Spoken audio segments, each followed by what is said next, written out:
millennium.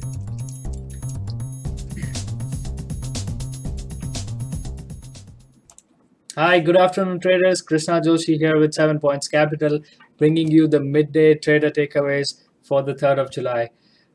Hope you all had an exciting day because unexpectedly we had a lot of stocks moving. Fuel cell, we had SLS gapping up almost 100%, and on the other front, we had like a few mid cap names which were pretty active on the day, which was SYMC.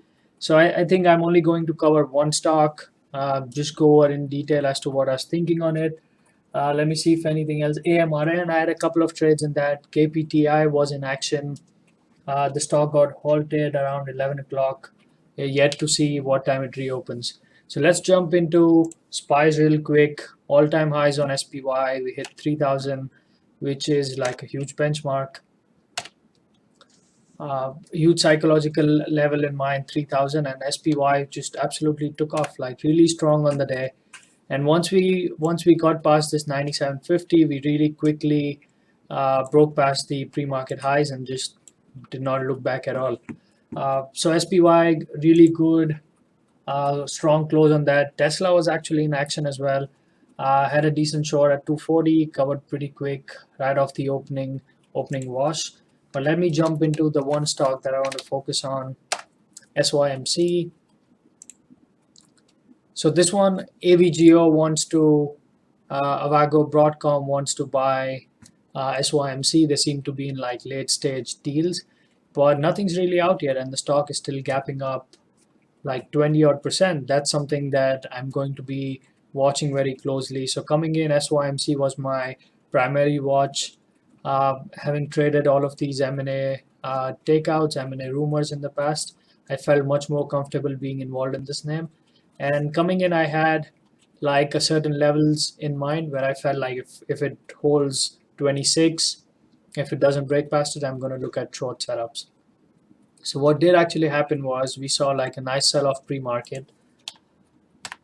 So once we got that nice dip into the just before the open, right around 9 o'clock. So once we got a nice bounce into the 25.50 area, I just put on like a feeler start position just before the open, just to get a feel for what levels are really holding. Started watching it much more closely, and once we opened, we never really held or stayed about 25.65. It was, I think, the opening imbalance, but that's about it, right?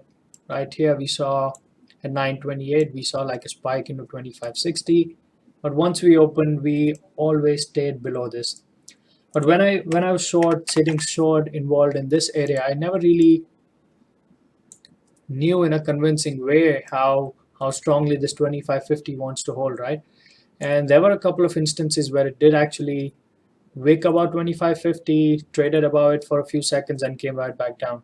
So given how this looked like a nice bouncing ball setup, I felt like as long as we see like a nice resistance and stop going about 25.50, I think we should see the stock trading and just washing out like this. And I just wanted to cover on the washes.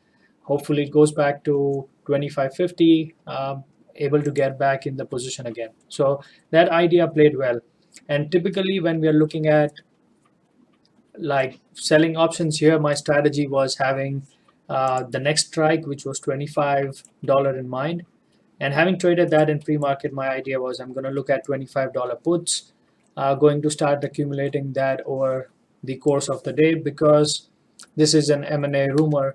So I'm not going to go short stock into July 4th, into the holiday tomorrow. We could have a buyout news, maybe not coming in over the next few days. And even the pricing is still out there, like there's no definite price target in mind. So what I did keep doing was, this was the one time that I did get shaken out, because it sort of stayed about 25.50, traded a little bit into the 51.52 offers. So quickly took off like a 3/4 cent loss, but got back right in, build a position, and then just started trading around the core. Like have limit orders out every 10 cents and just cover the washes. So shorting 49, covering 41s. And then as long as that kept happening, I think the trade was still on.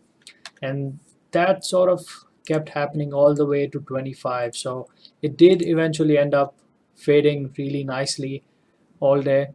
Uh, this was one spike where it got really tight at 25.20, so it would go down to 17, come right back up, print 21s. So it felt like 25.50, same, pretty much the same action, right?